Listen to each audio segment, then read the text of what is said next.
भारत माता की, भारत माता की। ये बेटी कब से चित्र लेके खड़ी है, कोई कलेक्ट कर लीजिए ताकि वो बेटी आराम से बैठ सके। जरा एसपी जी के लोग ये कलेक्ट कर लीजिए। धन्यवाद बेटा, बहुत बढ़िया चित्र बनाया आपने। भारत माता की, भारत माता की। আমার প্রিয় পশ্চিমবঙ্গবাসী ভাইও বোনেরা, আমার অন্তরের অন্তঃস্থল থেকে সুশ্রদ্ধ প্রণাম। बंगाल की ऐतिहासिक धरती, ये ब्रिगेड परेड ग्राउंड का ऐतिहासिक मैदान और बांग्ला मानुष का ये ऐतिहासिक जनसैलाब,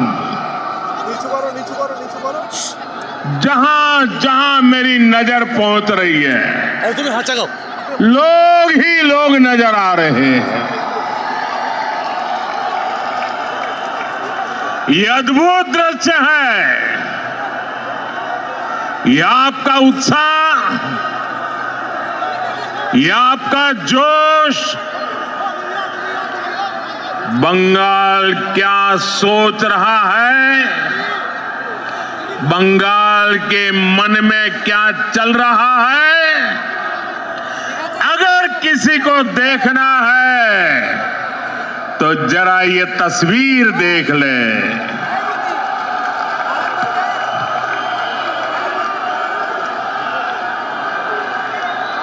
ब्रिगेड परेड ग्राउंड का इतिहास साक्षी है, जब जब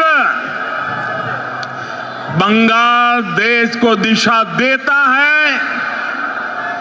ये ब्रिगेड मैदान बंगाल की आवाज बनता है। इस मैदान से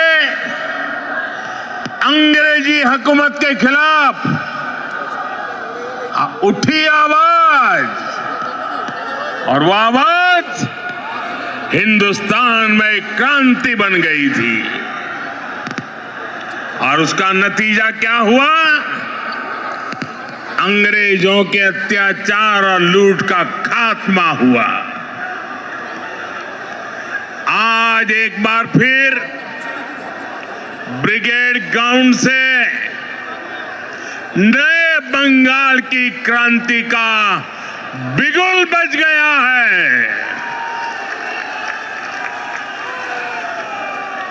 बंगाल में बदलाव अब दीवारों पर भी लुक चुका है और बंगाल के लोगों के दिलों में भी छप चुका है। अब बंगाल से निर्मम सरकार का अंत होकर रहेगा। अब बंगाल से महाजंगल राज का खात्मा होगा। इसलिए बंगाल के हर कोने से आवाज उठ रही है, चाहे बीजेपी सरकार, चाहे बीजेपी सरकार। साथियों, कल टीएमसी ने इस रैली में आने वाले आप सभी लोगों को चोर कहकर गाली दी है। असली चोर कौन है, ये बंगाल की प्रबुद्ध जनता जानती है। अपनी कुर्सी जाते हुए देखकर यहां की निर्मम सरकार बौखला गई है। साथियों, आज भी इस विशाल सभा को रोकने के लिए निर्मम सरकार ने सारे हथियार निकाल लिए। आप लोगों को आने से रोकने के लिए ब्रिज बंद करवा दिए, गाड़ियां रुकवा दी, ट्रैफिक जैम करवाया, भाजपा के झंडे उखड़वा दिए, पोस्टर फड़वा दिए। लेकिन निर्मम सरकार, साफ साफ देख लो, आज के जन सैलाब को रोक नहीं पाई हो। बंगाल में महाजंगल राज लाने वालों का काउंटडाउन शुरू हो चुका है। वो दिन दूर नहीं जब बंगाल में फिर से कानून का राज होगा।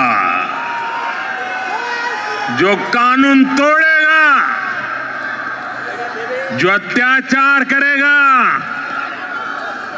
टीएमसी के किसी अत्याचारी को छोड़ा नहीं जाएगा। चुन चुन के हिसाब लिया जाएगा।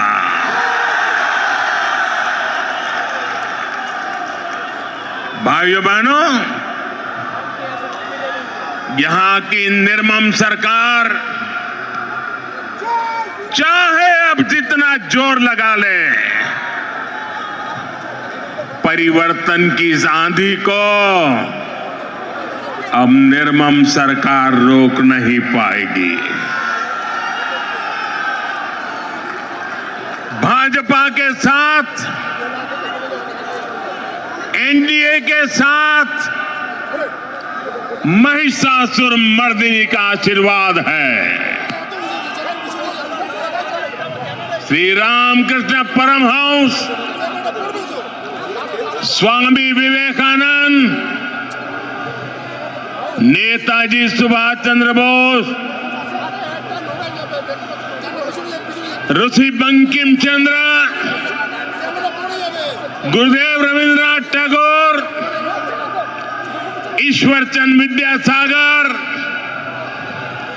बागा जतीन और खुदीराम बोस, डॉक्टर श्यामा प्रसाद मुखर्जी, लोक माता रानी रोशमनी, ऐसी सभी महान विभूतियों ने जिस बंगाल की परिकल्पना की थी, भारतीय जनता पार्टी की सरकार उस बंगाल का निर्माण करेगी, नवनिर्माण करेगी। साथियों, बंगाल का विकास नेक नियत से होगा, सही नीतियों से होगा। बंगाल में अभी हमारी सरकार नहीं है, लेकिन फिर भी केंद्र सरकार के जरिए बीजेपी दिन रात बंगाल के विकास में लगी हुई है।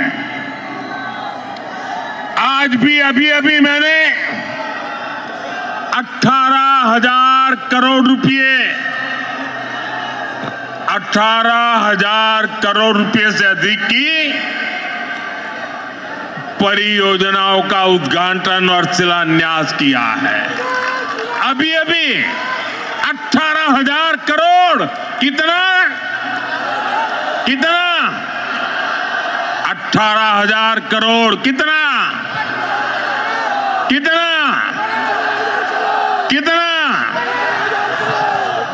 4 दिन पहले ही कैबिनेट ने पश्चिम बंगाल के लिए मल्टी ट्रैकिंग प्रोजेक्ट को भी मंजूरी दी है। ये सभी प्रोजेक्ट पश्चिम बंगाल में कनेक्टिविटी को बेहतर बनाएंगे। इसका फायदा यहां के सामान्य मानवी, किसान, व्यापारी और स्टूडेंट्स को मिलेगा। भाइयों बहनों, यहां की निर्मम सरकार ने बंगाल के युवाओं को पलायन का अभिशाप दिया है। आप सब जानते हैं, बंगाल के युवा प्रतिभा और हुनर में सबसे आगे है। बंगाल के युवा मेहनत करने में सबसे आगे है। बंगाल एक समय पर पूरे भारत के विकास को गति देता था। बंगाल व्यापार और उद्योगों में सबसे आगे था। लेकिन आज हालत क्या है? यहां का युवा ना डिग्री ले पा रहा है और ना ही उसे रोजगार मिल रहा है। आपके बेटे बेटियों को काम की तलाश में दूसरे राज्यों में पलायन करना पड़ता है। साथियों, पहले कांग्रेस, फिर कम्युनिस्ट और अब टीएमसी, ये लोग एक के बाद एक आते रहे, अपनी जेबें भरते रहे और बंगाल में विकास के काम ठप पड़े रहे। इंफ्रास्ट्रक्चर के मामले में हमारा बंगाल पीछे होता चला गया। उद्योग धंधे बंद होते चले गए। यहां टीएमसी सरकार में नौकरियां खुलेआम बेची जा रही है। भर्तियों में घोटाले हो रहे हैं। अब समय आ गया है, अब समय आ गया है, ये हालात बदले। बंगाल के युवाओं को बंगाल में काम मिले। ये नौजवान बंगाल के विकास का नेतृत्व करे। এই স্বপ্ন আপনার আর এই স্বপ্ন পূরণ করা মোদির গ্যারান্টি। मोदी गारंटी।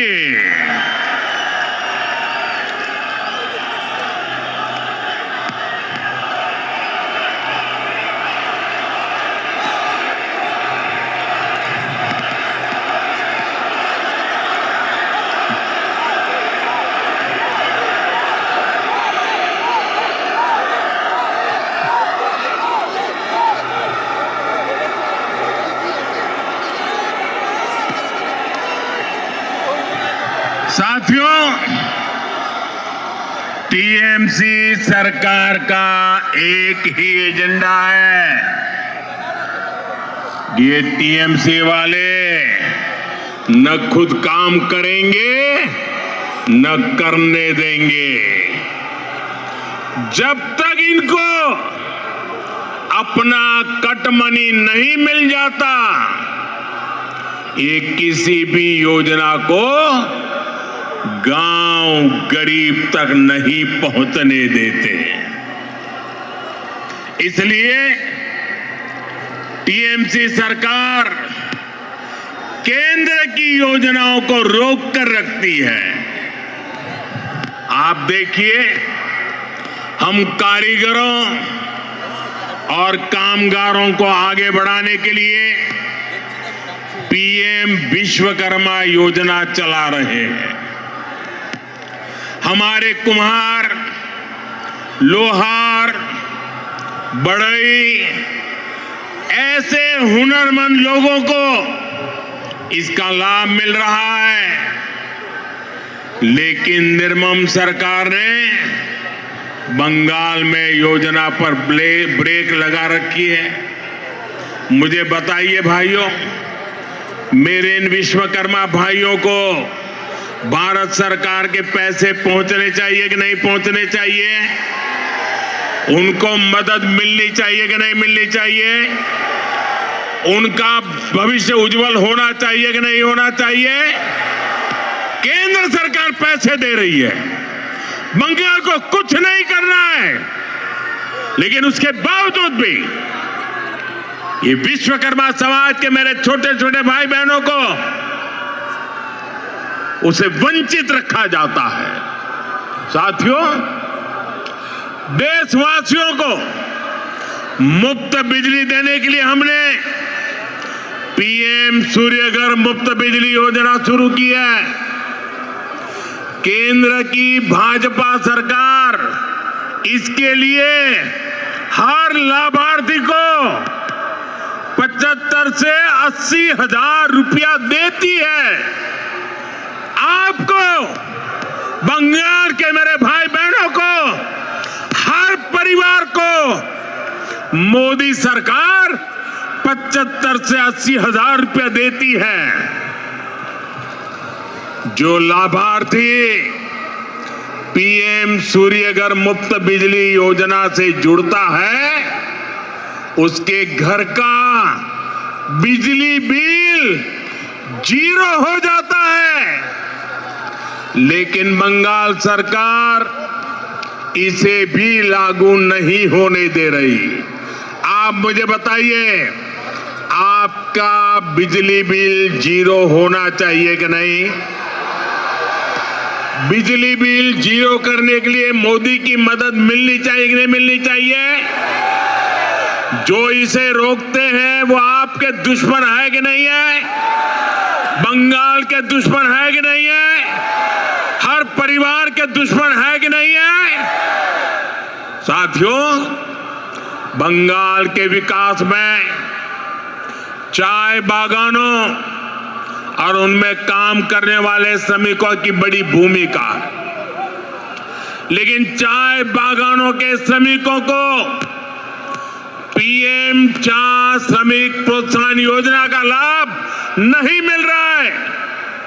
मुझे बताइए, चाय बागान के मेरे श्रमिकों को ये लाभ मिलना चाहिए कि नहीं मिलना चाहिए? मिलना चाहिए। उनको मदद मिलनी चाहिए कि नहीं मिलनी चाहिए? केंद्र सरकार की योजना में बंगाल सरकार रोड अटका रही है। साथियों, आप सबने देश भर में पीएम आवास योजना की सफलता के बारे में सुना है। दुनिया के लोग भी जब सुनते हैं ना, अचरज करते हैं। जो लोग बंगाल से बाहर रह रहे हैं, ऐसे हर गरीब परिवार को पक्का घर मिल रहा है। लेकिन यहां क्या हुआ? योजना का नाम बदल दिया गया, लाभार्थियों की सूची में गड़बड़ की, और जिन गरीबों को घर मिलना चाहिए था, वे आज भी इंतजार कर रहे हैं। ईमानदारी से, ट्रांसपेरेंसी से बंगाल के गरीबों को पक्का घर मिलना चाहिए कि नहीं मिलना चाहिए? ये टीएमसी सरकार मिलने देगी क्या?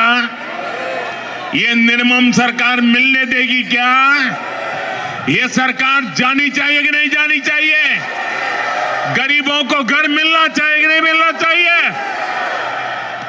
साथियों, इतना ही नहीं, यही हाल जल जीवन मिशन का भी है। बंगाल में लोग पूछ रहे हैं, जब देश के बाकी हिस्सों में हर घर जल पहुंच सकता है तो बंगाल में क्यों नहीं?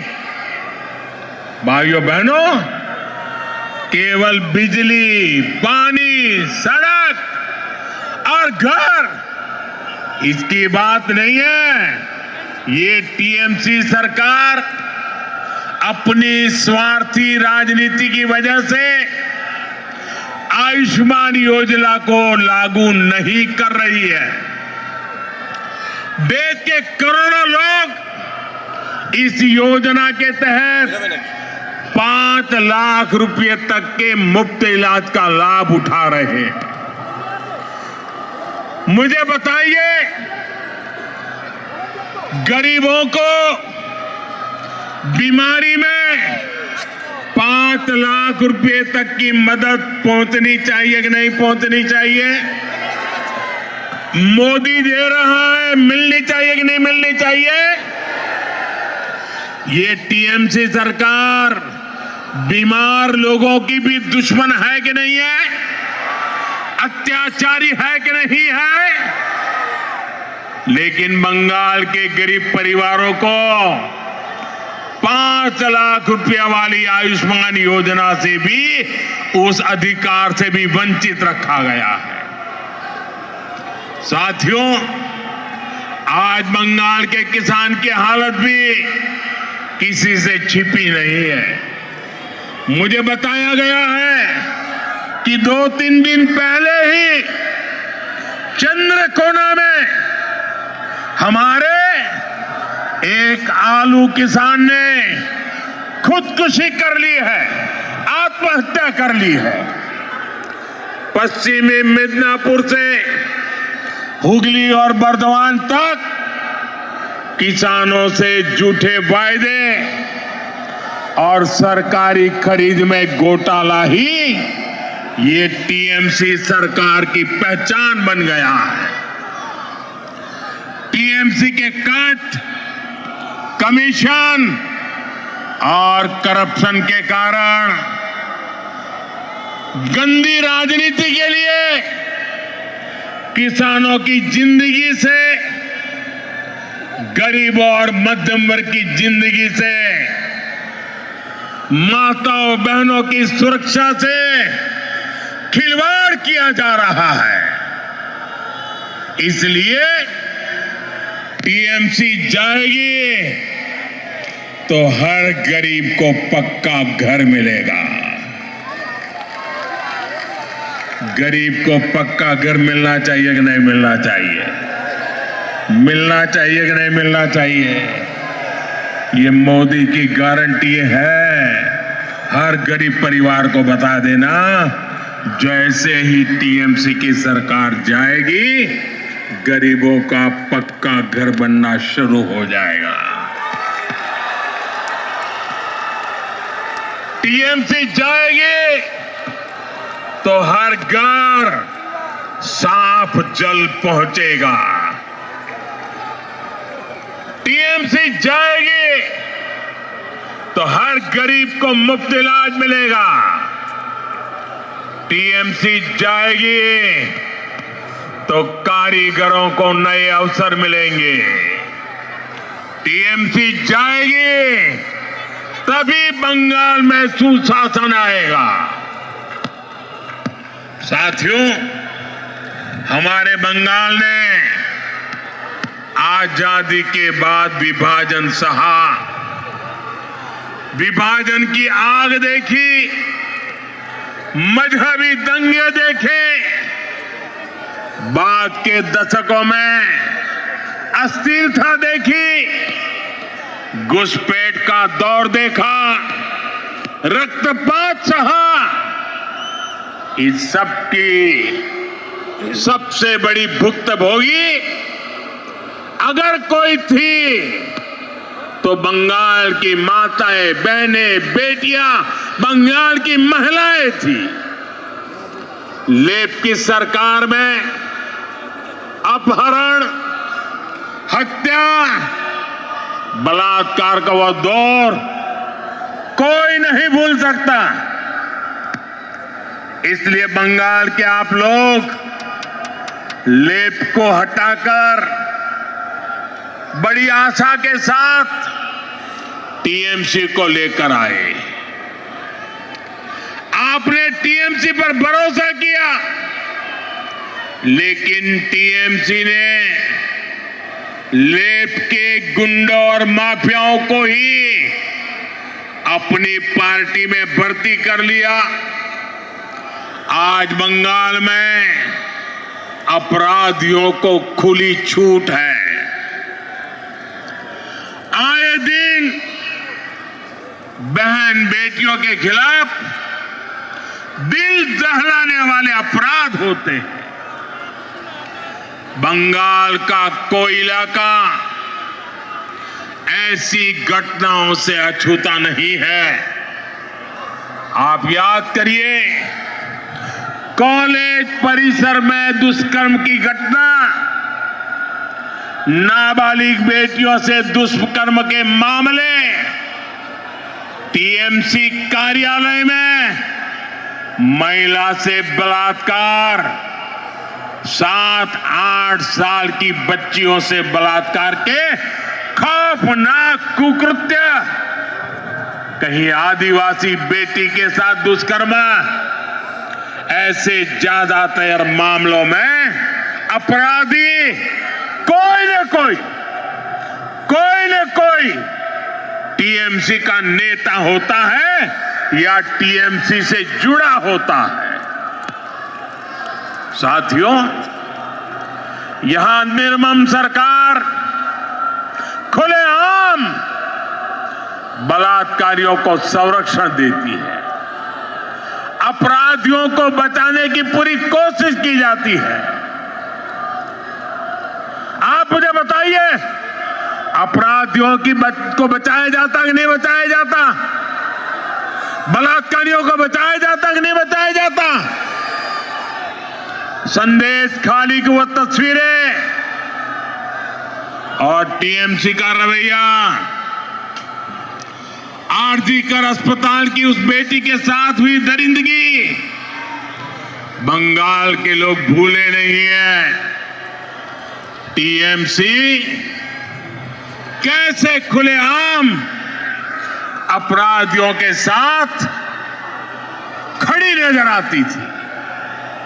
साथियों, इसी मानसिकता का परिणाम है आज महिलाओं के खिलाफ एसिड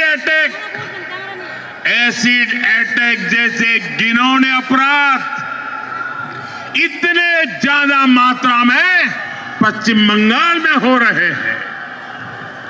जो बंगाल एक समय देश का सबसे प्रगतिशील राज्य होता था, आज वहां शाम होते ही माएं बेटियों को फोन करके कहती है, बाड़ी फिर ऐशो सौंदे न माराइए। शक्ति की पूजा करने वाले बंगाल को ऐसे हालात मंजूर नहीं होंगे। मैं बंगाल की मेरी माताओं बहनों को भरोसा दिलाता हूं, आप भाजपा को, बीजेपी को अपना आशीर्वाद दीजिए। बीजेपी सरकार में महिलाएं सुरक्षित होगी और अपराधी जेल में होंगे, और ये मोदी की गारंटी है।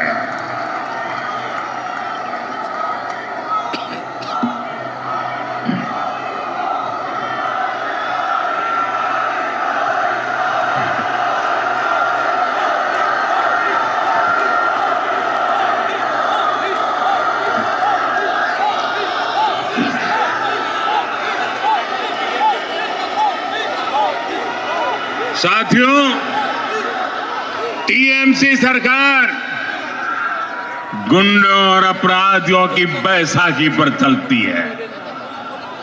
रंगबाजी और कटमनी ये टीएमसी की कमाई का जरिया है।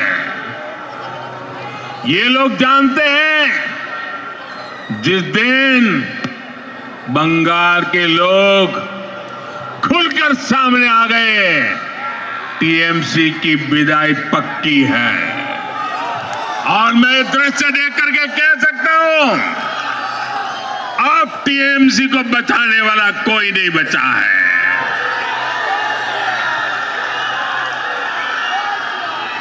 इसलिए ये बंगाल के आप लोगों को डरा धमका कर रखना चाहते हैं। इसके लिए टीएमसी वाले माफिया गिरोहों को पालते हैं, ये कट्टरपंथियों को संरक्षण देते हैं और ऐसे गिरोहों की ताकत बढ़ाने के लिए घुसपैठियों को बुलाते हैं, घुसपैठियों को। साथियों, ये टीएमसी माटी मानुष के नारे पे सत्ता में आई थी। आज वही मां रो रही है, माटी को लूटा जा रहा है और बंगाली मानुष बंगाल छोड़ने पर मजबूर हो रहा है। घुसपैठियों की वजह से आज बंगाल की रोटी, बेटी, माटी, उस पर सबसे बड़ा खतरा आ गया है। ये लोग बंगाल के लोगों का रोजगार छीन रहे हैं, हमारी बहन बेटियों की सुरक्षा खतरे में पड़ गई है और बंगाल के लोगों की जमीनों पर, बंगाल की माटी पर इन घुसपैठियों का कब्जा दिलवाया जा रहा है। इसका परिणाम आज सबके सामने है। बीते दशकों में बंगाल के ज्यादातर इलाकों में डेमोग्राफी बदल गई है। बंगाली हिंदुओं को जानबूझकर अल्पसंख्यक बनाया जा रहा है। तुष्टीकरण का ऐसा खुला खेल, जब शरणार्थी हिंदुओं को नागरिकता देने की बात होती है तो पूरी टीएमसी उसका विरोध करती है। वो हिंदू जिन्होंने कभी विभाजन का समर्थन नहीं किया था, जिन्होंने हमेशा अविभाजित बंगाल को, भारत को अपनी मातृभूमि माना, टीएमसी वाले उन्हें नागरिकता देने का विरोध करते हैं, क्योंकि उनके लिए उनकी वोट बैंक ही सबसे प्रमुख है। वो हिंदुओं को तो अपनी वोट बैंक नहीं समझते, उनसे उनके आपराधिक गिरोह नहीं बढ़ते। इसलिए ये लोग एसआईआर का भी विरोध करते हैं, ताकि घुसपैठियों के नाम वोटर लिस्ट से हट न जाए, वोटर लिस्ट शुद्ध न हो जाए। और ये तो ऐसे लोग हैं जिनकी मृत्यु हो चुकी है, उनके भी नाम निकालने के लिए तैयार नहीं है। भाइयों बहनों, डेमोग्राफी के इस खतरनाक बदलाव ने आज बंगाल को असुरक्षित बना दिया है और अब तो यहां खुलेआम धमकी दी जा रही है। कहा जा रहा है एक खास कम्युनिटी वाले मिलकर आप लोगों को खत्म कर देंगे। संविधान की कुर्सी पर बैठकर ऐसी धमकी, करोड़ों बंगाली लोगों को खत्म करने की बात आपके मुंह में शोभा नहीं देती है। मैं पूछना चाहता हूं, वो कौन लोग हैं जो टीएमसी सरकार के इशारों पर करोड़ों लोगों को खत्म कर देंगे? साथियों, धमकाने डराने की इस राजनीति को टीएमसी ने इसे अपना हथियार बना लिया। चुनाव में वोटरों को धमकी, सरकार की नीतियों के आलोचकों को धमकी, मीडिया को धमकी, विपक्ष को धमकी। ये बंगाल में खौफ का कैसा माहौल बनाकर रखना चाहते हैं, ये पूरे देश को जानना चाहिए। ये लोग कहते हैं तृणमूल को जिसका वोट नहीं, टीएमसी को जिसका वोट नहीं, तो वो बंगाली नहीं।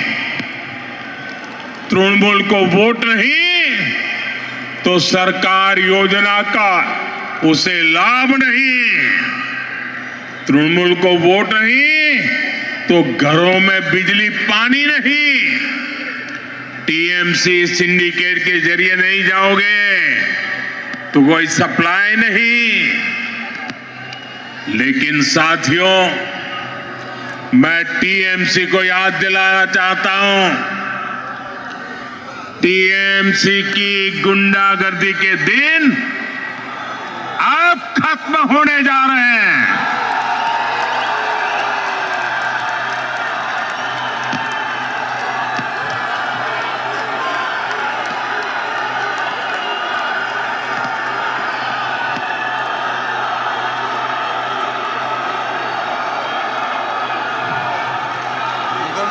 टीएमसी सरकार के जाने का काउंटडाउन शुरू हो चुका है। यहां बंगाल में बीजेपी सरकार बनने के बाद एक तरफ हम सबका साथ सबका विकास ये मंत्र लेकर चलेंगे और दूसरी तरफ सबका हिसाब लिया जाएगा।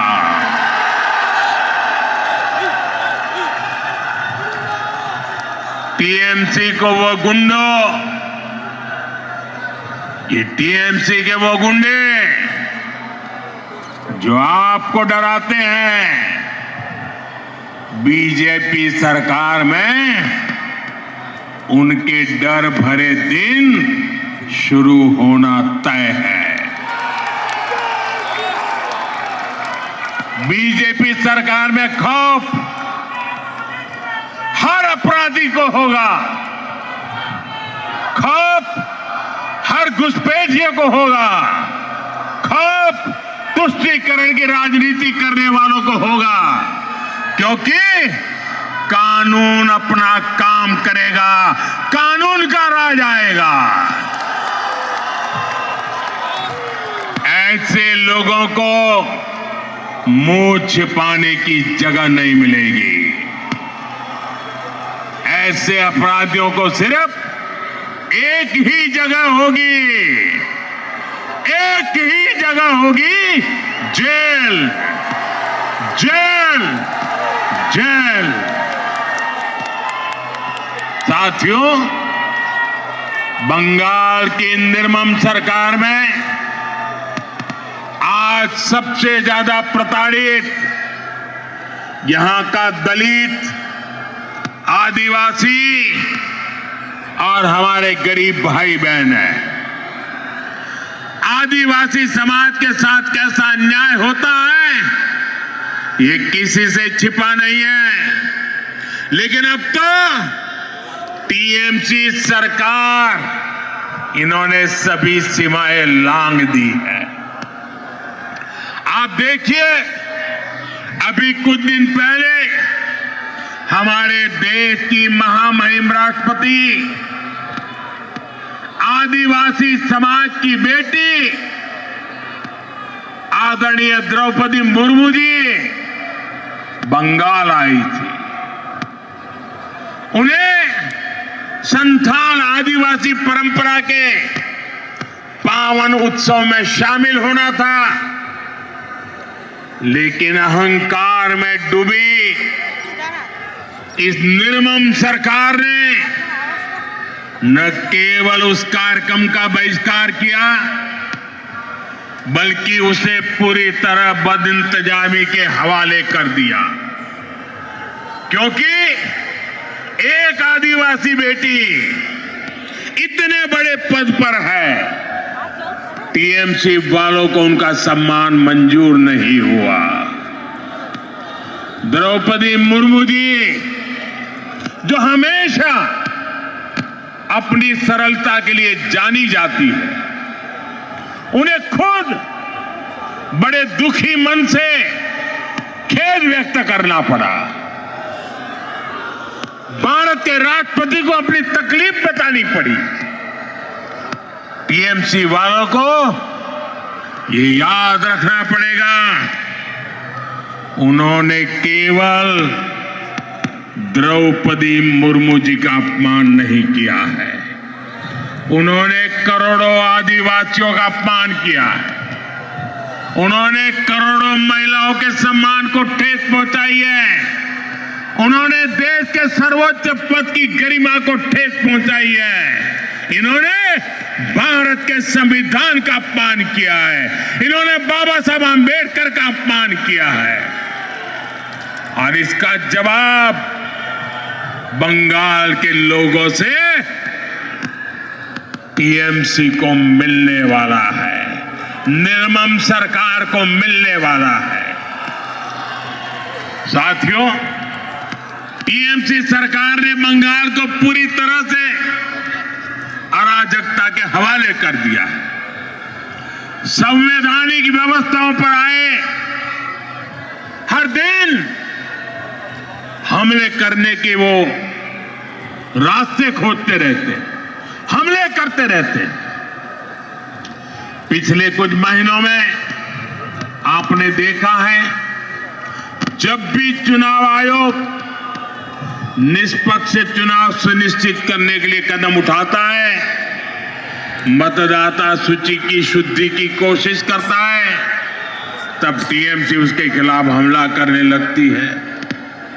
जो संस्था स्वतंत्र और निष्पक्ष चुनाव कराने के लिए जिम्मेदार है, उसी की विश्वसनीयता पर सवाल खड़े किए जाते हैं। ऐसा ही व्यवहार देश की सेना को लेकर दिखाई देता है। जब 2019 में भारतीय वायुसेना ने बालाकोट में आतंकवादी ठिकानों पर निर्णायक कार्रवाई की, तब टीएमसी ने देश की वायुसेना से कार्रवाई का सबूत मांगा। साथियों, यहां राज्य सरकार पुलिस को स्वतंत्र रूप से जांच करने नहीं देती। जब राष्ट्रीय एजेंसियां टीएमसी सरकार के भ्रष्टाचार या गंभीर अपराधों की जांच करना चाहती हैं, तो उन्हें भी रोकने की कोशिश होती है। अब जरा सोचिए, न्याय के लिए लोग आखिर कहां जाएंगे? साथियों, तृणमूल वाले यही अराजकता दिल्ली तक फैलाने की कोशिश करते हैं। आपने संसद में भी देखा है, सदन के भीतर कैसे कागज फाड़े जाते हैं, कैसे बहस को रोका जाता है, कैसे सदन की कार्यवाही को बाधित किया जाता है। देश टीएमसी की शर्मनाक हरकतें देखकर हैरान होता है। साथियों, बंगाल के प्रबुद्ध लोग अब इस अराजकतावादी सरकार के खिलाफ संकल्प ले चुके हैं।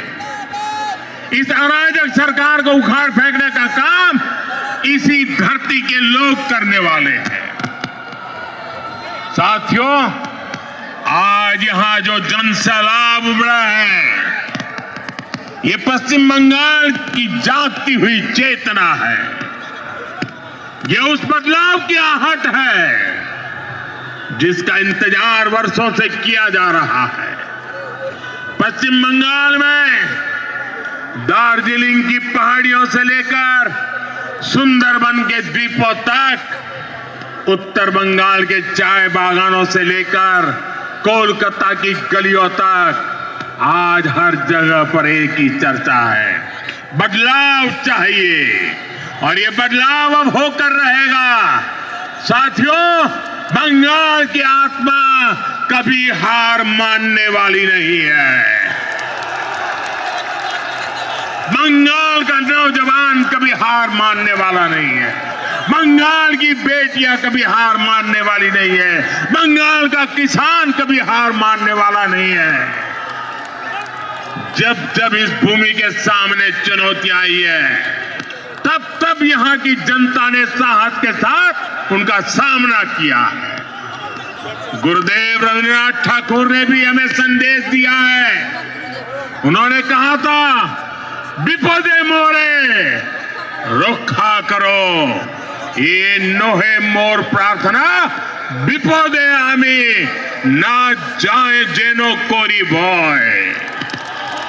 आज भी वही समय है।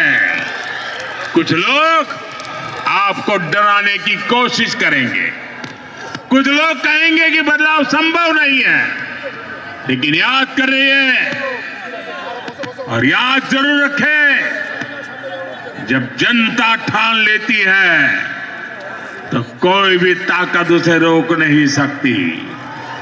और बंगाल की जनता ने जब भी ठाना है, इतिहास बदल कर दिखाया है। आज मुझे इस ऐतिहासिक ब्रिगेड मैदान में वही आत्मविश्वास मेरी आंखों के सामने दिखाई दे रहा है। याद रखिए, इस बार चुनाव सिर्फ सरकार बदलने का नहीं है। इस बार चुनाव बंगाल की आत्मा को बचाने का चुनाव है। इस बार चुनाव व्यवस्था बदलने का है। इस बार चुनाव कटमनी से छुटकारे का है। इस बार चुनाव डर से मुक्ति का है।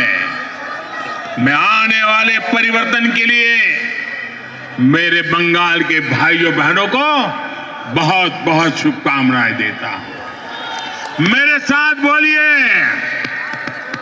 मेरे साथ पूरी ताकत से बोलिए, पाल्टानो दोरकार, पाल्टानो दोरकार, पाल्टानो दोरकार, पाल्टानो दोरकार। पश्चिमबंगेर জনগণের জয় হোক। जय हिंद। भारत माता की, भारत माता की। वंदे वंदे वंदे वंदे वंदे वंदे